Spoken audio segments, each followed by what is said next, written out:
এইটো মানে এটা বনৰীয়া হাতী লাহোৰ ষ্টেচনৰ পৰা আহি আজি আমাৰ সস্তা লেংটা গোপীনাথ সত্ৰৰ আহি চোতালতে উঠিছে। চোতালত উঠি আমাৰ এই অঞ্চলত বিভিন্ন জেগাত মানে কি সোমাই পৰিছে বনৰীয়া হাতীটো। নিশ্চয় এইবিলাক কাজিৰঙাৰ পৰাই অহা হ'ব, কিন্তু কথা হৈছে কি আজি হাতীটো ফৰেষ্টৰ বিভাগৰ মানুহ আহিছিলে, বন বিভাগৰ মানুহ আহি তেওঁলোকে কিন্তু ব্যৰ্থ, আচলতে ব্যৰ্থ তেওঁলোকে এইকাৰণেই ব্যৰ্থ, তেওঁলোকে হাতীটো আল ল'লে তেওঁলোকে আগে গাড়ী লৈ পলাইছে।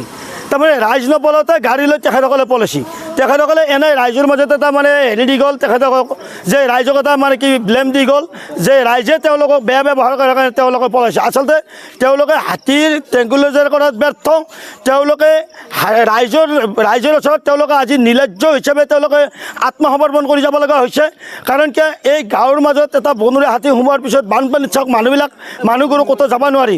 তেনেকুৱা জেগাত যদি তেওঁলোকে আজি বন বিভাগে এই নিৰ্লজ্জ ভূমিকা পালন কৰি তেওঁলোকে হাতীটো ট্ৰেংকুলাইজাৰ কৰিব নোৱাৰিলে আৰু ৰাইজৰ ওচৰত তেওঁলোকে পলাই গুচি গ'ল। কিন্তু বঙালপাৰাত কাঠৰ দোকান আছে, কাঠৰ দোকানত মিল বহি আছে, তাতে কিন্তু ডাঙৰ কাঠগিলা ফালি আছে, তেওঁলোকে কিন্তু সেইগিলা বন্ধ কৰিব নোৱাৰে। তেওঁলোকে মাটি খান্দিলে টকা ল'ব আহিব পাৰে। তেওঁলোকৰ এই নিৰ্লজ্জ ভূমিকা আজি ইয়াতে দেখা গৈছে যে তেওঁলোকে ট্ৰেক্টৰ কোনোবাই চলাইছে, তাৰ পৰা পইচা খাব আহিব পাৰে আৰু পাহাৰত মাটি খান্দিব দি পেলাই পইচা ল'ব পাৰে, তাত বাহিৰে একো কৰিব নোৱাৰে।